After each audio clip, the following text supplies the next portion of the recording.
Yeah, that sounds fucking great. Check that out.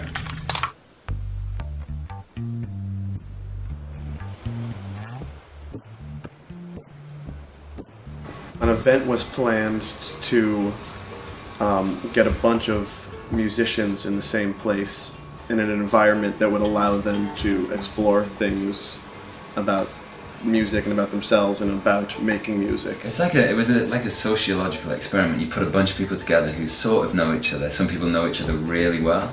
Some people know each other by name and some people just have no idea who the hell anybody is. You know, you had Sam, who's got his thing going on with Fan Planet, Ian and Ollie with their Gomez stuff, and then Jesse and I, their Maroon 5 stuff. A lot of people got together and they brought their instruments and they brought their dreams and they brought their worries and they brought their fears and they threw it all in the center of the room and they said, let's see what we can do with all this.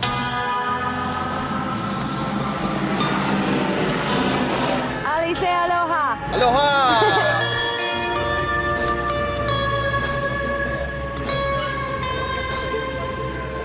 It was proper jungle. I mean, there are a few sort of tracks here and there, but if you sort of veered off the tracks, you were just in the middle of the jungle. We lived in tree houses. And I think over the course of time, either where we were living, which mostly was like jungle, kind of felt like we were like on our own, like the island was ours.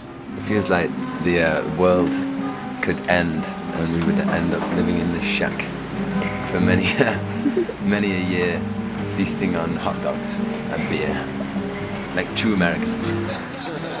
The general concept was to make some music, but there was no real clear way as to how we were going to do it. We had a bunch of very primitive stuff that we knew we could do something with, but exactly how we were going to do it was a bit of a mystery. Yeah, there were no preconceived notions of what the song should sound like. There was no one was sitting in a corner saying like, I really want this song to sound like a disco song. The vibe was unlike a lot of things I've experienced before with other musicians, because I think that everybody was really listening to each other. It's so quiet out there. My favourite song to play was a song that Sam came up with called Disappointed Type. That was a really fun tune to play.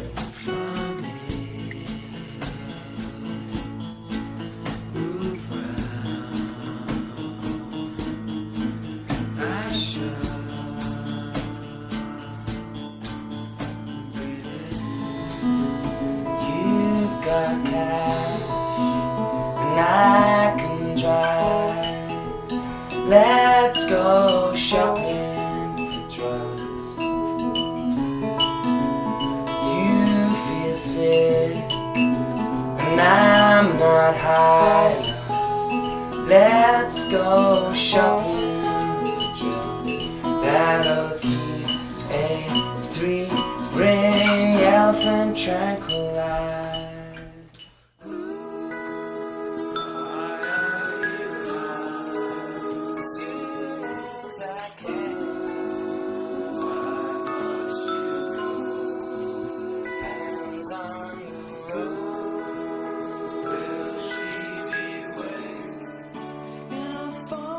It's great. It's amazing. It's one of the best records I've ever participated in. It was definitely the most fun album I've ever done. You know, it sounds a little bit like Iron and Wine meets Gomez meets Phil. It all had this like sort of joyful spontaneity to it. There was no egos or anybody desperately trying to get to the fore. It was lots of people. I think it was lots of people desperately trying not to be noticed. I managed to sort of branch out a lot more from what my usual role is with the band that I play for generally. So I was able to sort of be far more, I don't know, unrestrained, I guess. It was the kind of environment to play music in that I'd like really been missing and like really needed to connect with. Just a very unusual way of forming what turned out to be a really great band. Everybody who was involved, I felt, came away enriched from the experience. There's actually something to show for it on top of all of that.